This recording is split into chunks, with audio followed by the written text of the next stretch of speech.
اعوذ باللہ من الشیطان الرجیم بسم اللہ الرحمن الرحیم یوسف ایہا الصدیق افتنا فی 7 بقرات سمان یأکلہن 7 عجاف و7 سنبلات خضر وأخر یابسات لعلی ارجع الی الناس لعلهم يعلمون قال تزرعون 7 سنين دأبا فما حصدتم فذروه في سنبله إلا قليلا مما تأكلون ثم يأتي من بعد ذلك 7 شداد يأكلن ما قدمتم لهن إلا قليلا مما تحصنون ثم يأتي من بعد ذلك عام فيه يغاث الناس وفيه يعصرون. اے یوسف، اے صدیق، افتنا فی 7 بقرات، بتلاؤ ہمیں 7 بقرات سمان، 7 موٹی گائے، یأکلہن 7 عجاف، کھا رہی ہے جسے 7 لاغر گائے، پتلی دبلی گائے، و7 سنبلات خضر، اور 7 بالی ہری بھری، وأخر یابسات، اور دوسری 7 خشک، لعلی ارجع الی الناس، تاکہ میں لوگوں کی طرف لوٹوں، لعلہم یعلمون، تاکہ وہ لوگ آپ کے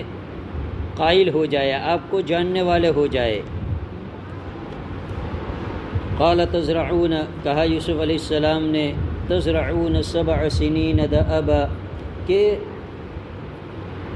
7 سال تم لوگ بہترین کھیتی کرو گے، بہت ہی اچھی کھیتی ہوگی تمہاری. فما حصدتم فذروہ، بس جو کچھ تم کاٹو تو اسے چھوڑ دو، فی سنبلہ، اس کے خوشوں میں، اس کے خوشوں سمیت اسے چھوڑ دو. الا قلیلا مما تأکلون، مگر یہ کہ اس میں سے تھوڑا سا اپنے کھانے کے لیے الگ کر لو. ثم یأتی من بعد ذلک، پھر اس کے بعد 7 سال، 7 شداد، بہت ہی سخت قحط ہوگا. یأکلن ما قدمتم لہن الا قلیلا مما تحصنون، کھا جائے گا وہ جو کچھ کہ تم نے ما قبل میں ذخیرہ کیا ہے، جمع کیا ہے، الا قلیلا، مگر تھوڑا سا، مما تحصنون، جو تمہارے بیج بونے کے لیے رکھو گے. ثم یأتی من بعد ذلک، پھر اس کے بعد 1 سال آئے گا کہ اس میں خوب بارش ہوگی، یغاث الناس، خوب لوگ سیراب ہوں گے، اور اس میں خوب لوگوں کے لیے بارش ہوگی، لوگوں کی کھیتیاں لہلہائے گی. وفیہ یعصرون، اور لوگ خوب شراب کو نچوڑیں گے، لوگ خوب انگور کو نچوڑیں گے. یوسف علیہ السلام کے پاس ان کا ساتھی جو بادشاہ نے اب خواب دیکھا، اور بادشاہ کے خواب دیکھنے کے بعد بادشاہ کے اس خواب کی تعبیر ان کے درباریوں میں، جو لوگوں کو جمع کیا تھا ان کے دربار کے اندر، کاہنوں کو، خواب کی تعبیر بتلانے والوں کو، ان میں سے کسی نے بھی بادشاہ کے خواب کی تعبیر نہیں بتلائی، بلکہ ان لوگوں نے، جو کاہن لوگ تھے، جو معبودوں کو پوجنے والے تھے، معبودوں کی عبادت کرنے والے تھے اللہ کی چھوڑ کر، انہوں نے یہ کہہ دیا کہ یہ تو آپ کا خیال کوئی پریشانی والا خیال ہے، خواب آپ کا پریشانی والا ہے، یہ کوئی خواب نہیں ہے، اس کے ہمارے پاس کوئی تعبیر نہیں ہے، ہم نہیں جانتے. یہ کہہ کر انہوں نے بات کو ٹال دیا. لیکن چونکہ بادشاہ بڑا پریشان تھا، اس لیے اسے تو اپنے خواب کی تعبیر معلوم کرنی تھی، چونکہ یہ خواب اسے بڑا عجیب لگ رہا تھا، اپنے اوپر ایک خوف اسے محسوس ہو رہا تھا، خوف زدہ ایک خواب تھا یہ. چنانچہ اس ساتھی نے، جو یوسف علیہ السلام نے جس کے متعلق خواب بتلایا تھا انہوں نے، اور اس کی تعبیر بتلائی تھی رہائی کی، اسے یاد آیا، اور وہ بادشاہ سے ادباً عرض کرنے لگا کہ میں ایک ایسے شخص کو جانتا ہوں جو آپ کے خواب کی تعبیر بتلائے گا، اگر آپ کہے تو مجھے اس کے لیے قید خانے جانا پڑے گا. تو بادشاہ نے چنانچہ اس کو روانہ کیا کہ ٹھیک ہے، جلدی جاؤ اور ہمارے خواب کی تعبیر معلوم کر کے آؤ، ہمارے خواب کی تعبیر آپ جان کر آؤ، ہم اسے سننے کے لیے اور ہمارے خواب کی تعبیر کو بروئے کار لانے کے لیے بیتاب ہے ہم، آپ جلدی سے جائیے۔ چنانچہ وہ یوسف علیہ السلام کے پاس پہنچا، اور قرآن جیسا کہ ماقبل میں قرآن یہ کہہ رہا ہے کہ یوسف علیہ السلام نے کوئی اسے ملامت نہیں کی، کوئی اسے لعن طعن نہیں کی، اپنے بارے میں اسے کوئی سوال نہیں کیا۔ اس نے جا کر یوسف علیہ السلام سے یہ اپنا خواب بیان کیا کہ ہمارا بادشاہ نے یہ خواب دیکھا ہے اور اس خواب کی آپ تعبیر بیان کرو۔ تو ایک تو یوسف علیہ السلام نے اس کی تعبیر بتلائی کہ آپ کے بادشاہ نے جو خواب دیکھا ہے، 7 گائے موٹی تازی برابر پہلوان، اسے 7 لاگیر گائے کھا رہی ہے۔ دوسری طرف ایک یہ دیکھا کہ 7 ٹہنیاں ہے جو سرسبز و شاداب ہے، بالیاں جسے ٹہنی اپنے الفاظ میں کہہ لو، اور 7 خشک ہے۔ تو فرمایا کہ جو موٹی گائے ہے وہ، اور جو 7 سرسبز و شاداب ٹہنیاں ہے، بالیاں ہے، یہ گویا کہ آپ کے 7 سال فراوانی کے ہے، یہ آپ کی ملک میں 7 سال بارش ہوگی، برابر ضابطے کے مطابق، رابطے کے مطابق برابر بارش ہوگی، اور اس میں آپ برابر کھیتی باڑی کریں گے، اپنی فصلیں اگائیں گے، اور اس کو پھر آپ کیا کرو گے، کاٹو گے۔ تو یہ 7 سال تو اس سے تعبیر کیا، لیلہاتی کھیتی اور موٹی گائے، یہ گویا 7 سال سے تعبیر کیا کہ آپ کے فراوانی کے، خوشحالی کے یہ 7 سال ہوں گے۔ اور اس کے بعد جو پتلی گائے دیکھی وہ، اور جو خشک بالیاں دیکھی، جو سبز بالیوں میں لپٹ گئی اور اس کو بھی خشک بنا دیا، وہ 7 سال فراوانی کے بعد 7 سال آپ کے ملک میں، اس ملک میں قحط پڑنے والا ہے، بلکہ اس ملک نہیں، اس ملک کے اطراف و جوانب کے علاقوں میں بھی قحط ہوگا، کہ لوگ دانہ بوئیں گے، زمین میں لوگ بیج ڈالیں گے، پھر بھی کھیتی نہیں ہوگی، پھر بھی نہیں اگے گا، اور بارش کا نام و نشان نہیں ہوگا، اور بہت قحط ہوگا، بہت قحط ہوگا۔ اور جو یہ بادشاہ نے دیکھا کہ وہ 7 گائے موٹی تھی، ان کو وہ پتلی دبلی گائے کھا گئی، اور وہ سبز کھوشوں کو، وہ جو سوکھے کھوشے تھے وہ اس میں لپٹ کر اس کو بھی سوکھا بنا دیا۔ گویا یہ آپ کے قحط کے سال ہے کہ آپ کے جو اچھی طرح 7 سال پہلے تھے سرسبز و شادابی والے، جس میں آپ نے کھیتی باڑی کی اور جس میں آپ نے غلہ اگایا، اناج نکلا، وہ ان کو جو آپ نے بعد کے جو 7 سال آئیں گے قحط والے سال، تو یہ 7 سال کے اندر آپ نے جو کچھ کمایا تھا، جو کچھ جمع کیا تھا، وہ سارا کا سارا یہ کیا ہو جائے گا، ختم ہو جائے گا۔ گویا آپ کی 7 سال کی کھیتی آپ کو 14 سال کام لگے گی، 7 سال قحط کے اور 7 سال اچھائی کے۔ یہ تو تعبیر بتلائی یوسف علیہ السلام نے۔ اب اس کے بعد اس کے لیے یوسف علیہ السلام نے تدبیر بتلائی کہ اب یہ جو قحط آنے والا ہے 7 سال کے بعد، تو یہ جو 7 سال آپ کھیتی کرو گے، اچھی بارش ہوگی، اور تو اس کی فصل کو، چونکہ اس کو 14 سال تک آپ کو چلانا ہے، یہ کھانا آپ کو، آپ جو فصل کریں گے اس کو، تو بچے گا کیسے، اسے رکھنا ہے کیسے؟ چیز کو جب حفاظت سے رکھا جاتا ہے، حفاظت سے کب رکھا جاتا ہے؟ جب حفاظت سے رکھنے کا طریقہ آدمی جانے گا تو رکھے گا۔ آدمی حفاظت سے رکھنے کا طریقہ نہیں جانتا اور ایسے آدمی نے چھوڑ دیا تو وہ تو کچھ مدت کے بعد ضائع ہو جائے گی وہ چیز۔ تو یوسف علیہ السلام اب اس کی تدبیر بھی بتلا رہے ہیں کہ آپ جو کھیتی کرو، اور کھیتی کو آپ جب کاٹو فصل کو، تو اس کو کھوشوں کے ساتھ ہی رکھنا ہے۔ گیہوں کی جو آپ فصل بنا رہے ہیں، کھیتی باڑی گیہوں کی کر رہے ہیں، اور اس کو جب کاٹو گے تو اس کو حفاظت سے کھوشوں کے ساتھ ہی رکھنا ہے، گیہوں کو الگ نہیں کرنا، اس کی ڈالیوں سے الگ نہیں کرنا، تنکوں سے الگ نہیں کرنا، بلکہ کھوشوں کے ساتھ ہی رہنا دینا ہے۔ ایسا کیوں کرنا ہے؟ یہ اس لیے کرنا ہے کہ اگر تم الگ کرو گے تو یہ اناج آپ کا، یہ دانہ آپ کا جلدی بگڑ جائے گا، خراب ہو جائے گا، اور کھوشوں کے ساتھ رکھو گے تو یہ زیادہ دیر تک چلے گا، یہ بگڑے گا نہیں، اس میں کیڑے نہیں لگیں گے، اس میں ایل نہیں پڑے گی، اس میں خراب جیو جنتو نہیں لگیں گے۔ یہ یوسف علیہ السلام ان کو طریقہ بتلا رہے ہیں کہ آپ کو 14 سال چلانا ہے، تو 7 سال جو آپ کے لے لہاتے ہیں، جو کھیتی کے بارش ہوگی تو اس میں آپ کی جو فصل کٹے اس کو اس طریقے سے آپ کو کاٹنا ہے اور اسی طریقے سے رکھنا ہے، بالی کے ساتھ ہی۔ الا قلیلا مما تاکلون، مگر تھوڑا سا بقدر ضرورت، جو آپ کو کھانے کی ضرورت ہے اتنا وہ ڈالیوں سے اتنا گیہوں الگ کرنا ہے، وہ بھی ضرورت جتنا ہے، ضرورت سے زیادہ نہیں، ویسٹ مت کرنا۔ بیکار مت کرنا، ضائع مت کرنا، جتنی ضرورت ہو اتنا ہی اس سے نکالنا، آپ اس کے علاوہ سب رہنے دینا۔ تو یہ 7 سال فراوانی کے بتلائے، اور اس کے بعد جو 7 سال قحط پڑا تو یوسف علیہ السلام کہہ رہے یہ فراوانی کے 7 سال میں جو آپ نے خوشوں کے ساتھ گیہوں رکھے تھے وہ آپ کو قحط کے سال میں کام لگیں گے، وہ آپ کے بگڑیں گے نہیں، خراب نہیں ہوں گے وہ، تو اس میں سے پھر آپ تھوڑا تھوڑا کھاتے رہنا، لیکن اس میں سے بھی بیج بونے کے بقدر دانے آپ کو بچانے ہیں۔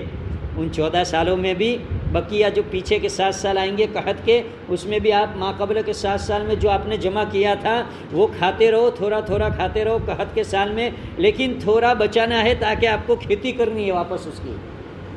تو یہ یوسف علیہ السلام نے تعبیر بتلائی، اور تعبیر کے بعد اس کا طریقہ بھی بتلایا کہ اس کو محفوظ کس طرح کرنا ہے، اسے اچھی طریقے سے کس طرح رکھنا ہے، کیسے آپ رکھو گے تو وہ سال ہر سال تک ایسے ہی رہے گا۔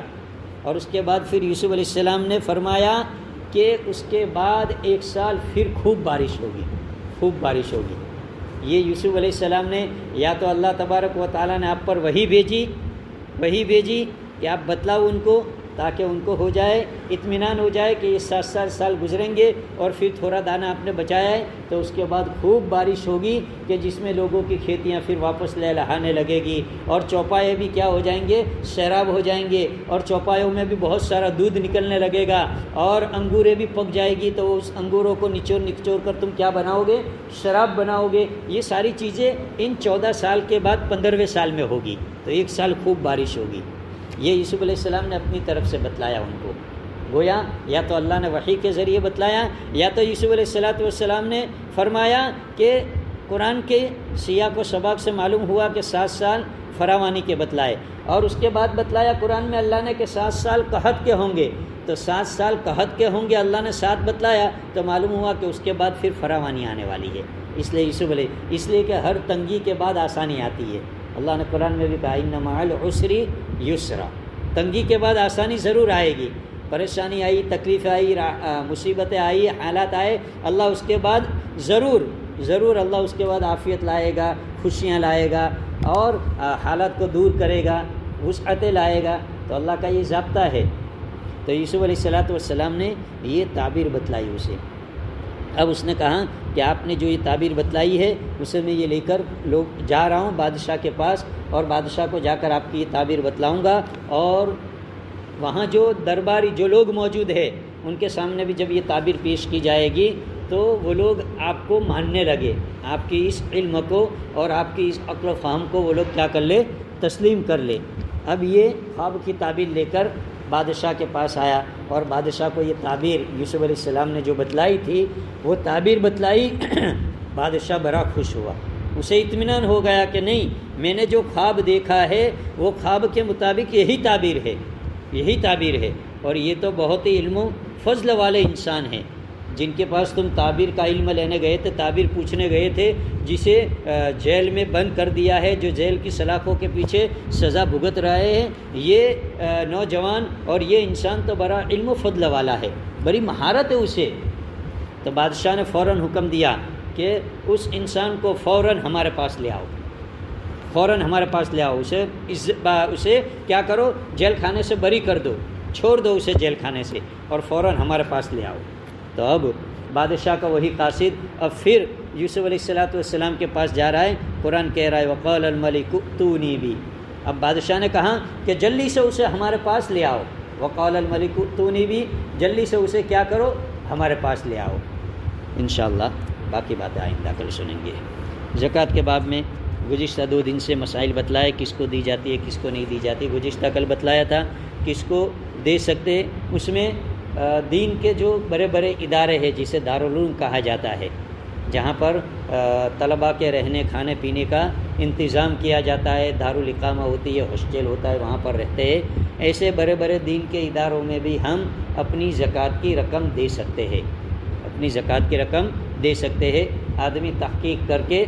ہمارے گاؤں میں، ہمارے قرب و جوار میں جو دارالعلوم ہے اسے تو ہم اچھی طریقے سے جانتے ہی ہے کہ بھئی یہ دارالعلوم ہے، اس میں کیا نظام ہے، کتنا انتظام ہے، کتنے بچے، یہ ساری چیزیں ہم جانتے ہوتے ہیں، ہمارے جانے پہچانے یہ ہے، یہاں تو ہم آنکھ بند کر کے دے سکتے ہیں اور دیتے ہیں۔ لیکن جو سفراء حضرات آتے ہیں گجرات کے اور مدارس سے، اور اسی طرح گجرات کے علاوہ پوری دنیا میں چونکہ مدارس پھیلے ہوئے ہیں، اور مدارس کس پر چلتے ہیں؟ یہ ہم اور آپ کی یہ زکوٰۃ صدقہ للہ ان تعاون ہی پر چلتے ہیں۔ مدارس کا سالانہ بجٹ کسی کا کروڑ روپے، کسی کا 10 کروڑ، کسی کا 20 کروڑ، کسی کا 25 کروڑ، کسی کا 50 لاکھ، کسی کا 75 لاکھ، یہ کیسے چلتا ہے؟ یہ ہم اہل خیر حضرات اور ہم جو ایمان والے ہیں ان کے تعاون ہی سے چلتا ہے۔ تو ہمارے علاقے اور جہاں ہم جانتے ہیں انہیں تو ہم دیتے ہی ہیں، اور دینا بھی چاہیے دل کھول کر، ہمارا یہ پیسہ صحیح جگہ پر لگے گا۔ یہ تو زکوٰۃ کیا ہے؟ یہ ہمارے مال کا بگاڑ ہے، مال کا بگاڑ ہے۔ اگر ہم صحیح طریقے سے نکالیں گے تو بقیہ جو ہمارا مال ہے اللہ کا وعدہ ہے کہ ہم اسے پاک و صاف کر دیں گے، پاک و صاف۔ یہ مال ہمارا نہیں ہے، یہ اللہ کا دیا ہوا ہے، اللہ نے اسے جنت کے بدلے میں ہم سے خرید لیا ہے، ہماری جان اور ہمارے مال کو تو یہ اللہ کا دیا ہوا مال ہے۔ اگر ہم نے اگر ہم کو اللہ نے صاحب مال بنا دیا، زکوٰۃ نکالنے والا بنا دیا، تو ہمیں اللہ کا احسان ماننا چاہیے کہ اللہ تو نے ہمیں دینے والا بنایا۔ دینا کیا ہے؟ وہ ہمارے مال کا بگاڑ دینا ہے، کچرا دینا ہے جسے۔ زکوٰۃ کیا ہے؟ مال کا بگاڑ ہے، تاکہ دوسرا ہمارا مال پاک و صاف ہو جائے۔ اللہ اس پر دنیا میں بھی ہمیں نوازے گا، کیش دنیا میں یہ نوازے گا کہ ہمارے مال کو پاک و صاف اللہ کر دے گا، برکت والا بنا دے گا۔ تو آدمی کو خوشی خوشی اگر صاحب مال ہے تو یہ نکالنا چاہیے۔ تو اور جو دارالعلوم والے ہوتے ہیں پوری دنیا سے جہاں آتے ہیں، تو اس کے متعلق بھی انسان کا مزاج یہ ہونا چاہیے کہ تھوڑی سی تحقیق کر لی جائے کہ بھئی یہ ادارہ کہاں کا ہے، کتنے بچے ہیں اس میں، کھانے پینے والے کتنے بچے ہیں۔ اس لیے کہ بہت سی جگہوں پر ایسا ہوتا ہے کہ چندے کے لیے آتے، بہت کم ایسا دیکھنے میں آتا ہے کہ 1000 میں کبھی 2-5 فراڈ نکلتے ہیں۔ اب اگر وہ فراڈ میں ہمارا پیسہ بھی لگ گیا تو وہ ہماری زکوٰۃ ادا نہیں ہوگی۔ اس لیے کہا گیا کہ تحقیق کرو، اسی لیے تو غربا کے متعلق بھی کہا کہ ہم تحقیق کر کے دیں، ایسا نہیں کہ بھئی غریب ہے۔ بعض مرتبہ جیسے کہ ہمارا عرف ایک مزاج یہ ہے کہ جو عورت بیوہ ہوتی ہے اس کو کہ زکوٰۃ دو، دینا بھی چاہیے، بیوہ عورت ہے اس کو دینا بھی چاہیے زکوٰۃ، لیکن تحقیق کرنی چاہیے کہ اس بیوہ کے پاس نصاب کے بقدر مال تو نہیں ہے۔ عورت بیوہ ہے، اس کے پاس 8-10 تولہ سونا ہے، اس کے پاس 10, 20, 25, 50 گرام 200, 500 گرام سلور ہے، اس کے خود کے پاس بینک بیلنس ہے، پیسے ہے، اور ہم سمجھیں گے کہ یہ ودھوا ہے، بیوہ ہے، دو اس کو زکوٰۃ، تو ہماری زکوٰۃ ادا نہیں ہوگی۔